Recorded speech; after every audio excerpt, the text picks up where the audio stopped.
We are now recording. Good afternoon, everyone, and welcome to the April 25th meeting of the Ad Hoc Committee on Oversight and Accountability Reforms of the State Bar. As a reminder, this meeting is being recorded. Louisa, would you please call the roll? Chen, Here. Shelby, Present. Sowell. Present. You have a quorum. Very good. Would like to proceed to the public comment period, and I would like to let folks know that during this period of time, if you have a public comment for the committee, you can use the raise your hand function, the Zoom raise your hand function, or if you're calling in, the *9 function. We will try to let members of the public acknowledge you in the order in which we see you, and you'll have roughly about 3 minutes in order to address the committee. Louisa, do we have any members of the public wishing to address the committee? Yes, we have one, Justin Beck. And we actually have two. So we'll begin with Justin Beck. I will allow Justin Beck to provide comments now. Thank you, Louisa. My name is Justin Beck. This is a public service announcement. Visit Stop Corrupt Lawyers if you'd like to learn more about 2 federal cases alleging RICO and antitrust violations by the State Bar of California and its leadership. That's stopcorruptlawyers.com. I allege there are 700 or more public and private lawyers using the State Bar of California for personal benefit, and that Catanzarite Law Corporation and Kenneth J. Catanzarite are bribing senior trial counsel Eli David Morgenstern, similarly to the manner in which Thomas V. Girardi compromised the State Bar of California. If you've been harmed by corrupt lawyers or the State Bar of California, please submit your statements to stopcorruptlawyers.com to be shared with the Public Integrity Section of the United States Department of Justice and United States Congress. The federal case numbers are 322-CV-01616-AGS-DDL and 323-CV-0164-AGS-DDL in the U.S. Southern District of California. Thank you. Thank you, Mr. Beck. Okay. Next, we have NC Carlson. Hi, everybody. Can you hear me? We can. Okay, this is Nan Carlson. As you know, I try to attend all of these meetings and participate in making recommendations on behalf of the Consumer Bar. Consumer Bar was formed much like Mothers Against Drunk Driving. Some pretty bad experience with the former structure of the State Bar, so I won't elaborate on that because you all know about it. I want to comment very quickly on saying that the weak policies limited its ability to protect the public from attorney misconduct, which was the April 2022 finding of the State Bar auditor. And then, of course, preceding that was the April 2021 negative disciplinary report. I'm familiar with all the disciplinary reports and studied them going early in this century from when they started. So I don't speak about things from which I'm not familiar or which I have not personally verified and confirmed. I want to make a note that on the fact sheet of State Bar reform chronology, there is no mention of the April 2021 failed audit, and it just talks about the improvements of the disciplinary system, the pilot program to enhance investigations of client trust accounts. We've all participated in the CTAPP program for that. I've been a real advocate of it. I want to say that you have some serious problems continuing in the Office of Trial Counsel and at the CRU.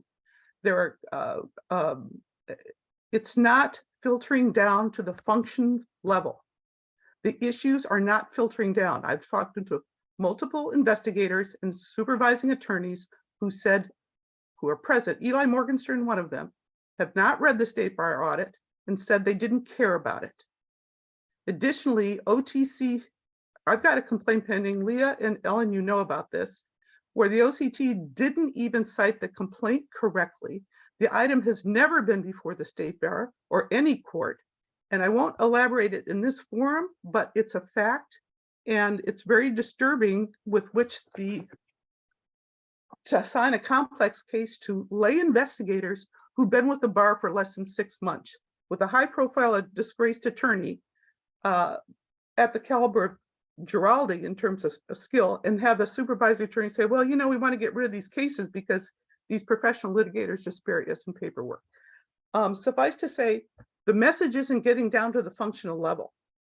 And that's what I want you to focus on as part of this reform, because I'm spending a lot of my time working on making the state bar successful for its citizens, not just myself. So what I say is not unverified. And I'm willing to discuss it again with you personally and directly. And I don't need to add to it more because I do speak in the other committee meetings and on relevant topics. But you need to make sure this is disseminating the functional level, because it's not. And new lay people and new hires just go with the old crowd structure and system. So while we're doing it, looks good on paper, I'm seeing it firsthand, eyewitness. It's an issue. Thank you. Thank you, Ms. Carlson, for your comments. Are there others that may be in the queue for public comment, Louisa?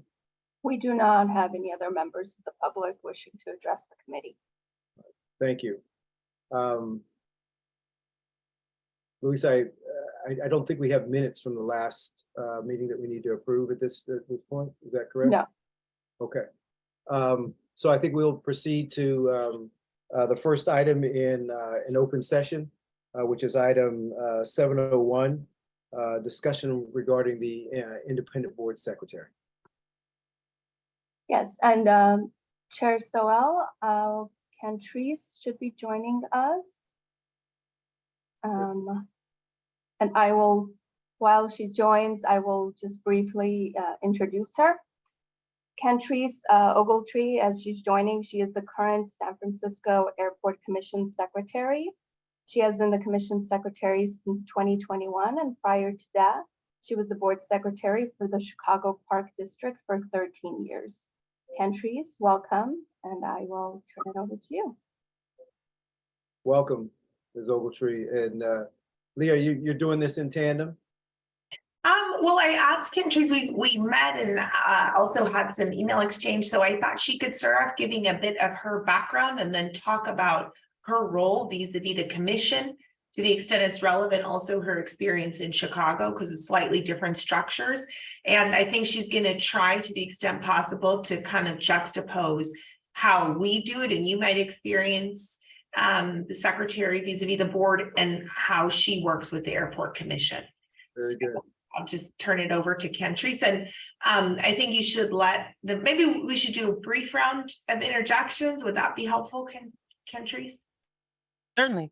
Okay, well, you know who I am, so why don't we start with you, Arnie? Arnie Sowell, and I'm a public member appointed by the Senate, and I chair this committee and I also chair the Finance Committee.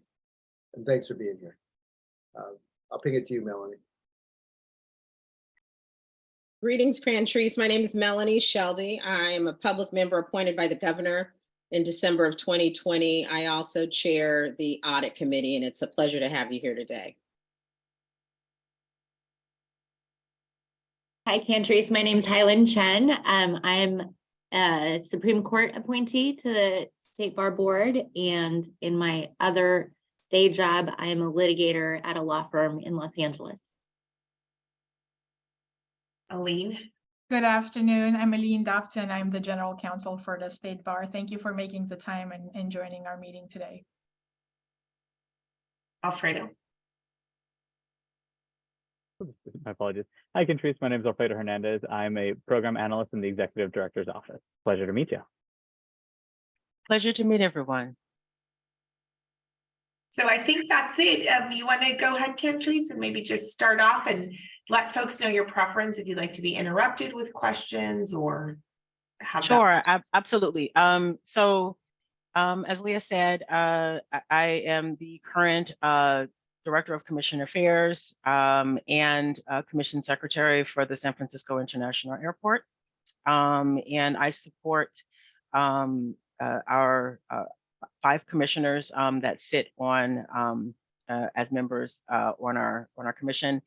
And so I've been here since April of 2021. And prior to that, I was the board secretary for the Chicago Park District for 13 years.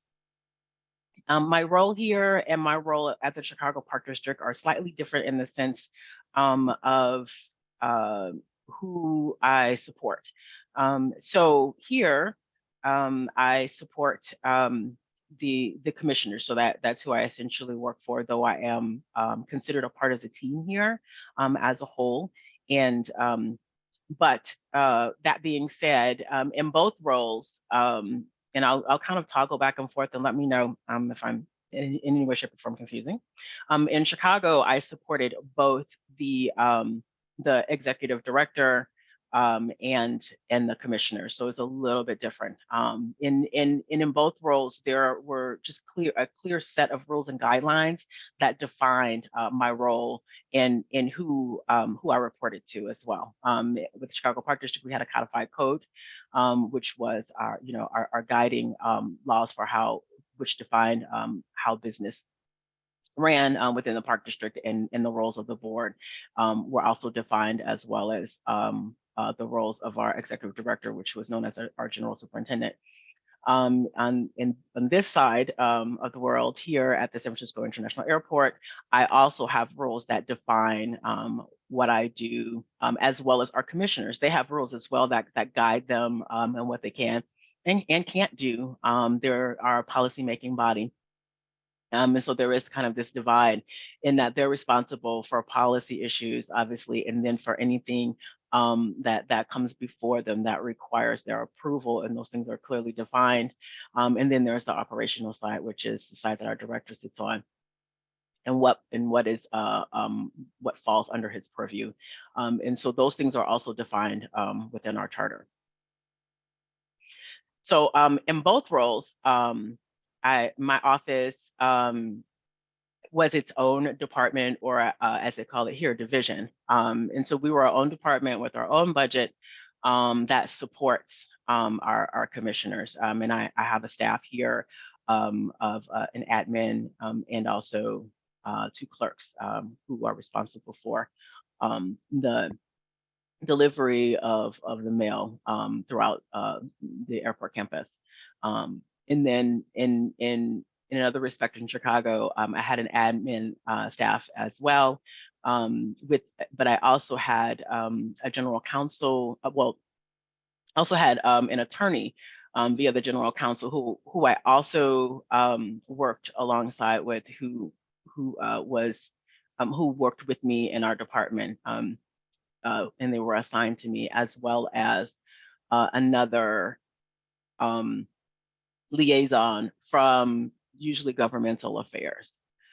Here on this side of the fence, I work hand in hand with our general counsel as well regarding any issues that may come up, questions that we may have, conflicts of interest that may involve our commissioners, things of that nature. Any item that may have some kind of issue that requires legal attention, and of course our general counsel along with staff oversee our items and are a part of our calendar process. Any questions thus far? Okay, I'll keep going. All right, so one of the great things that that Leah did provide me with just a couple of speaking points and talking points that will kind of help define what we do here. As far as logistics are concerned, a lot of the role and requirements for this office typically does come through this office. For example, any kind of meeting space that is reserved. We do that. My admin actually takes care of all of that, as well as any travel. We don't do a lot of travel in this office in terms of our commissioners. That is not something that they do or haven't had the opportunity up until this point, as far as I've been aware, but they do also participate in various different events. I work with our commissioners in terms of tours as well, as it pertains to the airport and construction and anything that they may have questions about regarding processes here. I connect them and schedule tours for them as well to walk through the facility and my site, get questions answered, those kinds of things.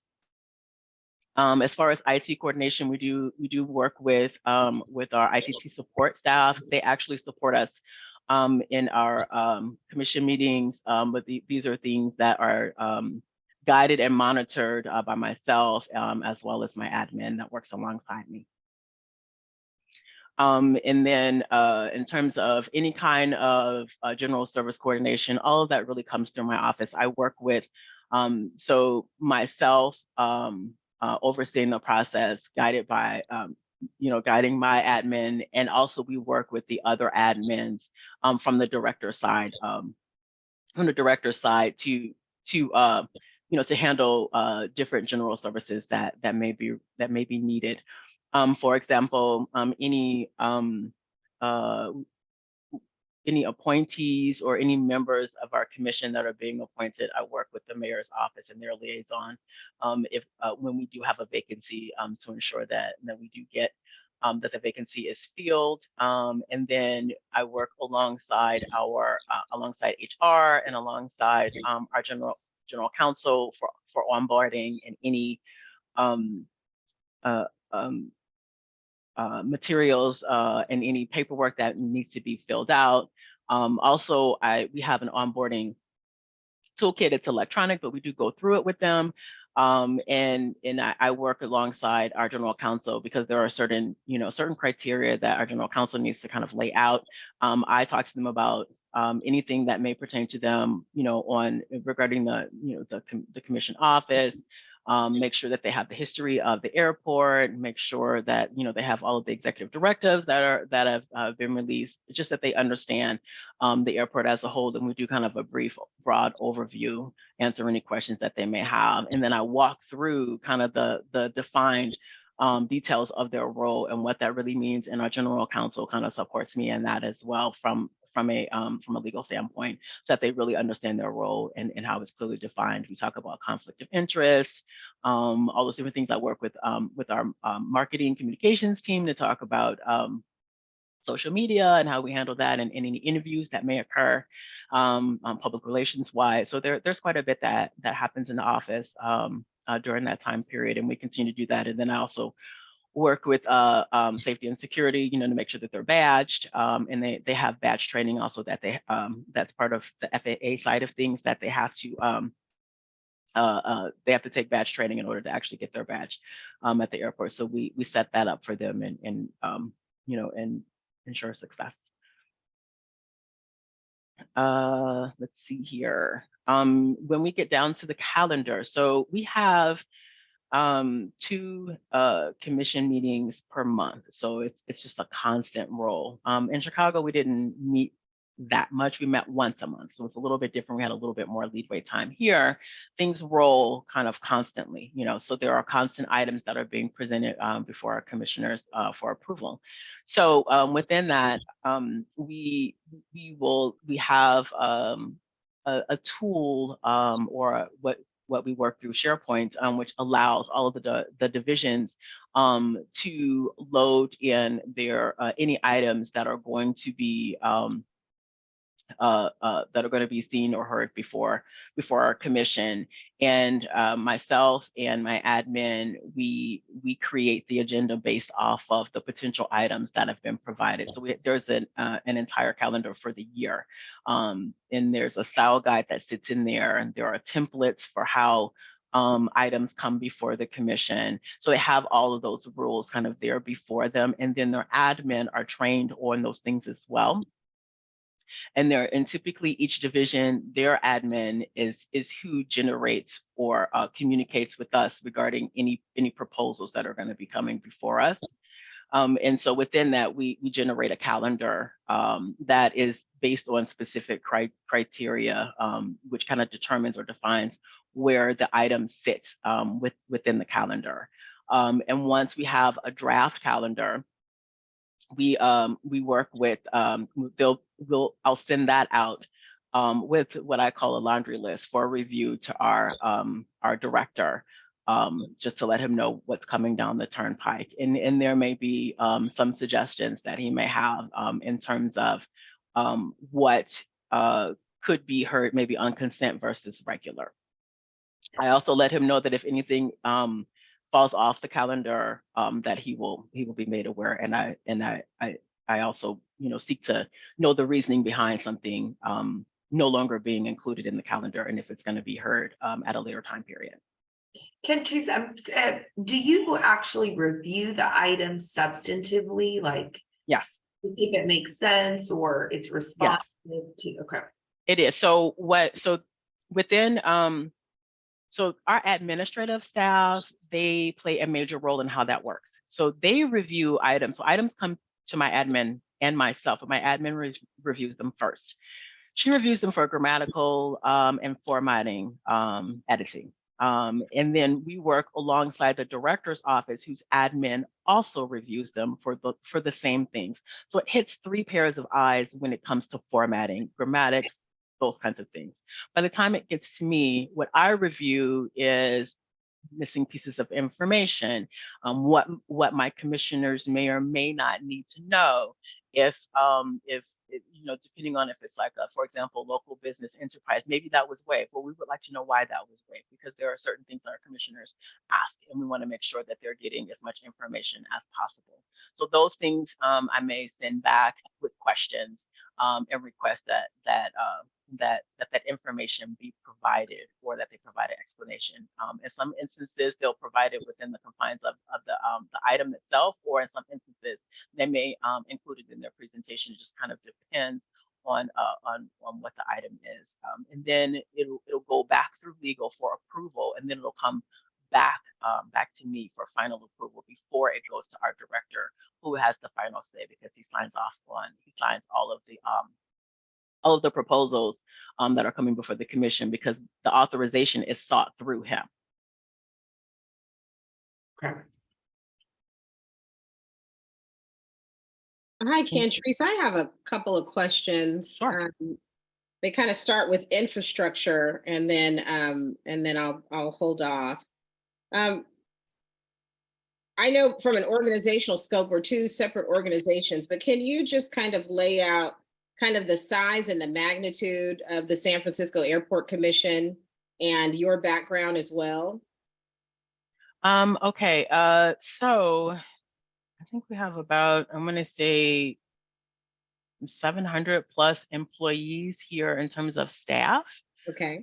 In terms of executive staff, and those are the ones who typically sponsor any of those items, that's more around, well, let's say senior staff, that's more around the 15 number range in terms of people. But then when we get to executive and management, because underneath that, the executive staff, or the senior staff, as we will call them, the management staff, those are the ones who typically are responsible for a lot of the crafting of the proposals. And that gets around into the 25 or more so 25 people. And that includes senior staff at that point. So that number grows a little bit, 25 to, I want to say, 30.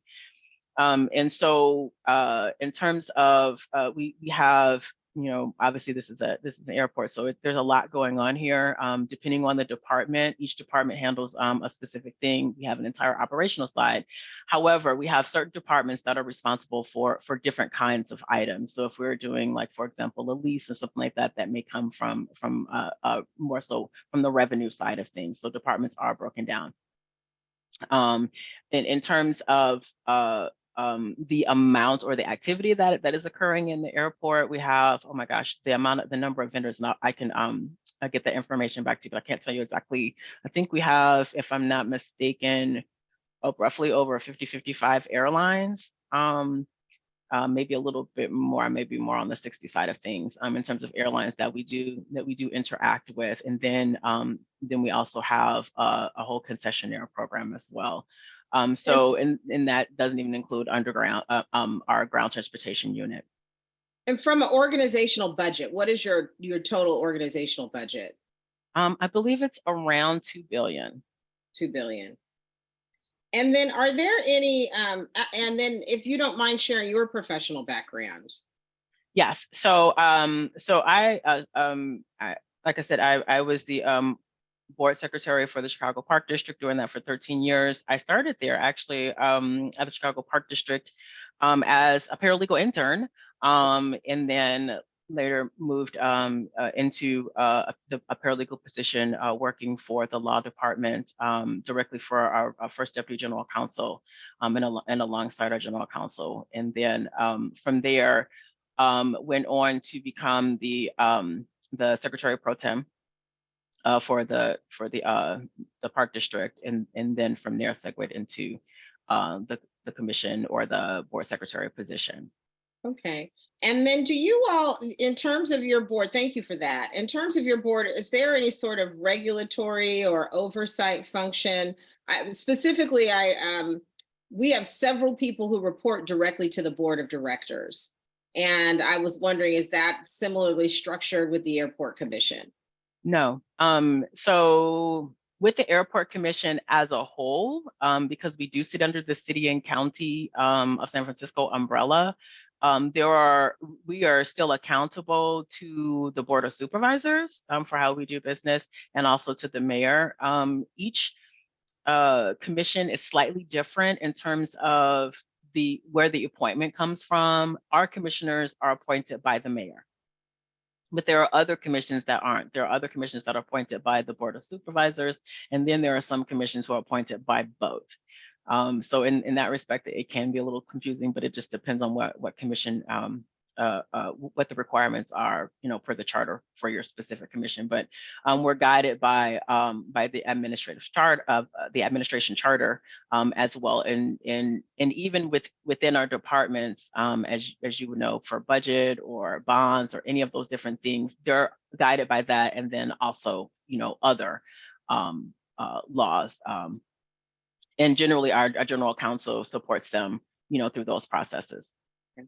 And then last but not least, you talked about how you worked very closely with the director. And you report directly to the commission, Yes.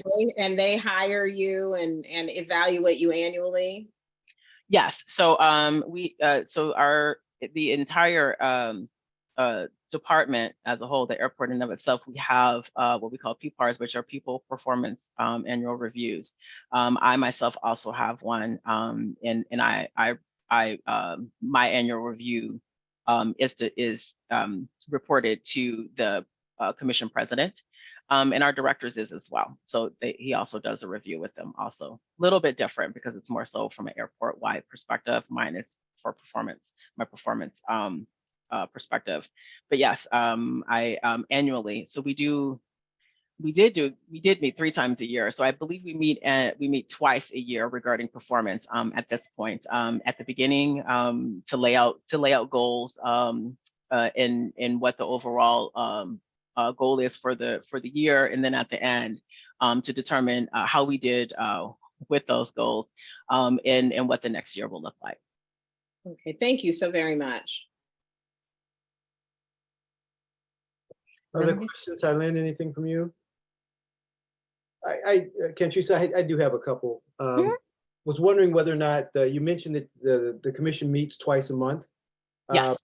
But we have here at the bar have committees, and are there committees that or is it just one, just those 2 board meetings a month, or are there also committee meetings that commission members sit on that your team staffs as well?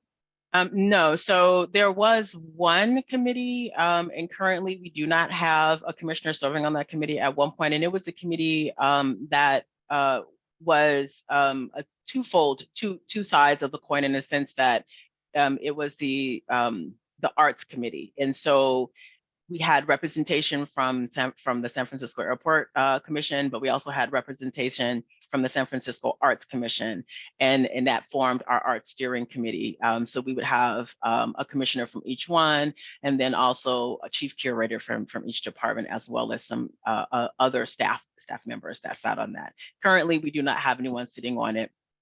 but we're looking to to correct that measure as well, and have another commissioner sitting on that particular committee. That being said, though, it's not so that committee, I don't organize that committee in any way, shape, or form, or do anything regarding it. I just, we just make sure that there is somebody that's there that sits on it. As far as any other committees, there are subcommittees that are more departmental, but do not have any commissioners sitting on it. We're actually working on a committee that we are hoping to create where we may have some commission presence, but at this point, our commission meetings are the only ones. Very good. I was also just wondering about the scope of the work. You indicated that, your team reviews items that come before the commission. Do commissioners use your team sometimes to find out answers to or to do research for them, or is all that just done directly through interactions with department heads or managers or whoever the item is being generated from? So our commissioners typically do not have a lot of interaction with staff, and that's part of the charter. They really have to go through our director, who oversees staff. So because they have that clearly defined dividing line, they can request questions. So they typically will do that through me, and I will reach out to the department to the director, and we'll work with staff to determine how the answers will be submitted to them. It's not to say that that they don't have conversations with them, but truly their role doesn't allow for them to directly dictate, to them what their needs are, but that they really kind of go through our director. So when they do have questions, those questions will come through me. If I have questions that I feel that they may ask, I'll go through our director as well, and then also through staff. Any issues or concerns with different issues, whether it be HR, whether it be a legal question, whether it be in terms of conflict of interest or any of those things, or whether it be something, as much as far as they want a briefing on a particular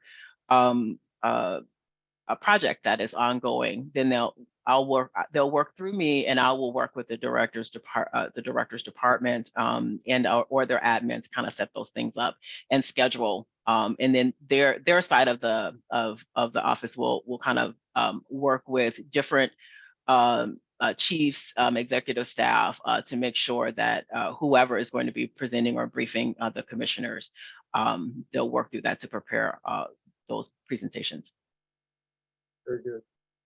Very good.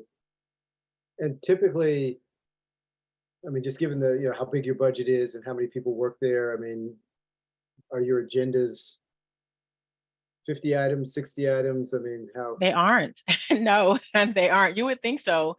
I think if we have 15 items, that's a busy day for us. But it's constantly ongoing. But we do have a lot of ongoing projects that are extremely large as well. And so you may have so many different modifications that may come back. So in a lot of respects, we have these ongoing projects that are all based on our master plan. And so for our commissioners who have been with us for many, many years, they're well versed in a lot of the aspects of the projects that are coming before them. They're just a continuous portion as we either are under construction or building or any of those things, professional services, those kinds of things. They're fully aware of some of those things, but also as new policies emerge, those things also go through them as well. So there are new topics that or new items that are presented before them, but for the most part, they're fairly aware. And these are things that we brief them on as well. So an incoming commissioner, as part of their onboarding, we will brief them on the airport and on major projects under the airport. They will, our chief financial officer will be a part of that briefing. Our chief revenue officer will be a part of that briefing as well. And currently they are one and the same. And then our COO may sit on, depending on what it entails. So our director kind of sets or determines how a briefing will go, because the briefings are under the director's office, but they work with us in order to set those up. I sit in on those, I take notes, and make sure that questions are answered. Very good. Very good. Other thoughts, questions for Kentrice? I just, when we had met, I really wanted to understand the differences, and so right now, I think the board you have a lot of interaction with with Louisa, the secretary. But on sort of anything more substantive, I think your interaction is with me or other staff members. So like I would say, like Louisa definitely reviews all the items, but she's reviewing it for formatting, style guide, all of that, not the substance of the item. I'm doing that. So that's like a difference there that I really see. It is. The follow-up, I think if any of you have a substantive question about an item or anything else, you're probably never sending that to Louisa unless it is something around like a compliance kind of document. So those are coming to me. So I think it is a different, it's certainly like a much more it's an expanded role. It would take some work off me, frankly, to have like this different kind of board secretary. But anyway, I just was kind of, it's a little hard to identify the real crystallized distinctions other than the reporting structure. That's very obviously a difference, but like in the day-to-day mechanics, how is it different? So that was one of the things that I was talking with Louisa about yesterday. One thing I didn't, just as a note, talk about are like the mandatory trainings, the Form 700, all those things that we also constantly remind our commissioners about. Any trainings we work through HR regarding that. But one of the things that I was talking with Louisa about is really a lot of the things that she does on more of the simplistic side of things, as far as the actual admin work, that's really something that my admin does. As far as editing, formatting, scheduling, all those different things, and which frees me up to be able to look at the substantive, matter, to be able to make sure that questions are answered, to be able to make sure that my commissioners understand how our meeting is going to go. If they have, prepping, a lot of even the way the meeting goes as far as annotated, my admin does the annotated, and then I review the annotated, to make additional corrections regarding how things that I may know that's going to be guiding the meeting or how the meeting is going to go. So a lot of that really comes through her office. And then as far as the director's side of things, that our executive director, our director, which is the same position that Leah is in, they have their own admin, and so we work together. And communicate with one another, but their admin really directs everything. So for example, anything that would even be brought before you, Leah, would already be reviewed by your admin for any discrepancies. You wouldn't even get it unless if it wasn't up to standard regarding style, formatting, correct information, all those things. It would be sent back. And so it will come back to our office before it even got to you. In which case, and it would not come directly to me, it would go back to my admin first. And then they would interact with the other user departments and their admin to ensure that any missing information was included, to ensure that any questions they had, regarding editing, was answered. And then it would come back to me for final. And then once I finalize it, then it goes it would come back to you, Leah, for your final review, in which case anything that you wanted included in there that you felt wasn't in or included in a calendar item, then you would in turn send it back to us and say, I want you to add this. And then we would in turn send it back to the department and say, they need you to add this, so a lot of times, so it frees you up to be able to focus on the things that you typically do and then some, as far as, guiding your department and all of the stakeholders within that. And then it frees up Louisa to be able to do a lot of the things that she typically would do, as far as really moderating your commission meeting, making sure that the commissioners are aware of any potential issues surrounding a particular item that's coming before you. She would understand the item because she would have time to really read it, not so much for editing purposes, but for really understanding it and be able to answer any questions that you may have or make sure that questions that you may have could be answered. And then of course she would know you as commissioners and kind of know what some of your platforms are and the kinds of questions that you typically would ask. And she would preempt that in advance. And then also, make sure that anything coming down the line that you're made well aware of, all those different kinds of things, make sure that your trainings are up to par, all those different kinds of things. And then there's still the record keeping side of it, which primarily my admin focuses on, and we just make sure that we stay up to date on training. Any research, I typically do a lot of the research projects, but my admin also does that as well, depending on what it is. And then I will brief any commissioner that may have a question regarding, a previous action that occurred, that may have been from years ago. I would walk them through kind of what happened and then what the requirements are moving forward. Very good. More from members, Leah? Yeah, Tracy, you mentioned earlier that there's not interaction between the commissioners and, members of the staff. And I think I must have caught it. Is that set forth in the charter or some policies, or is it just how it's designed, your office? They can interact, but there is this fine line between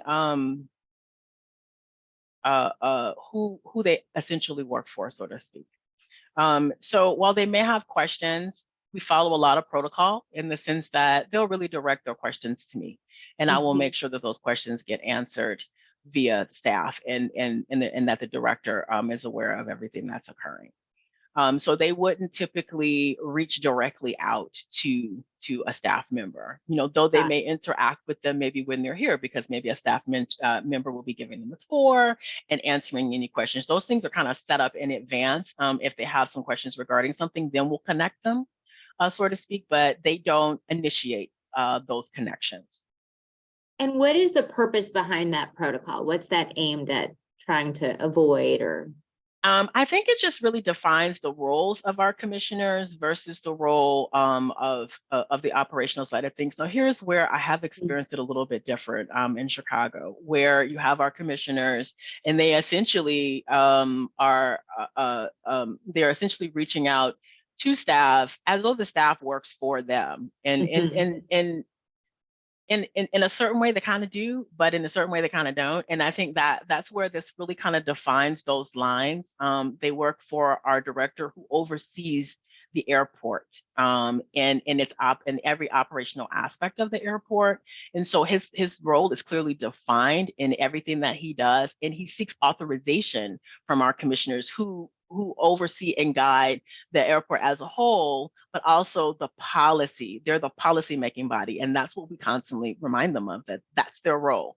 They make policy that kind of guides the airport from that perspective. But the operational side of things is really governed and defined by our director. And so by them essentially not going through the director, but immediately, just reaching out and contacting staff, there can be a little bit of a shading of gray in there. In most staff members, obviously, no one's going to say, I can't go away. I'm not supposed to talk to you.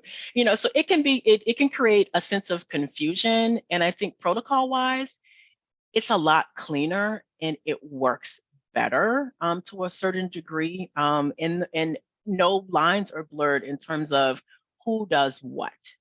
And I think, you know, from an ethical standpoint, in my mindset, I do believe that that's probably there to protect them as well. And I think that may be why our ethics commission kind of put that in place in terms of them and our mayor and our board of soups, and really just ensuring that our commissioners kind of stayed on track with their overall general role, as opposed to kind of involving themselves in the operational side of airport matters. So by this clearly detailed idea of what your role and function is, I think it cuts down on confusion as well. But I do believe it also protects them, you know, because there's a lot that happens in that process in terms of contracting, how that happens to bids and all those things. And a lot of our commissioners may have connections within the community, within their business practices, where too much interaction can really be a conflict of interest, and it's actually not in their best interest. It can actually be to their detriment to have that kind of access. Got it. That's helpful. Thank you.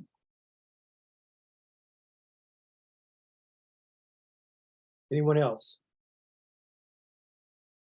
Patrice, this was very, very helpful, and appreciate the insights. As you know, this is, you know, part of the charge of this committee is for us to be looking at ways that we reform sort of the organizational structure, both internally as well as, you know, things we're looking at externally as well. And so appreciate your insights here. And I think that we'll reserve the right to come back to you potentially at some point in time with some additional thoughts and questions. Oh, absolutely. Absolutely. It was a pleasure. Thank you. Thank you, Cantrice. Thank you. Thank you. I don't think we have anything else in open session. Is that correct, Louisa? Yes, that's correct. All right, so I think that we were going to move into the closed session, and have members been sent a closed session Zoom link? You should have just received it now. Okay, and so I think I'm required to announce that pursuant to Government Code Section 11126A1, Government Code Section 11126E2BI, and Government Code Section 11126E2C, the Ad Hoc Committee on Oversight and Accountability Reforms will move to closed session to consider the items listed on the closed session agenda. And we will now convene in closed session.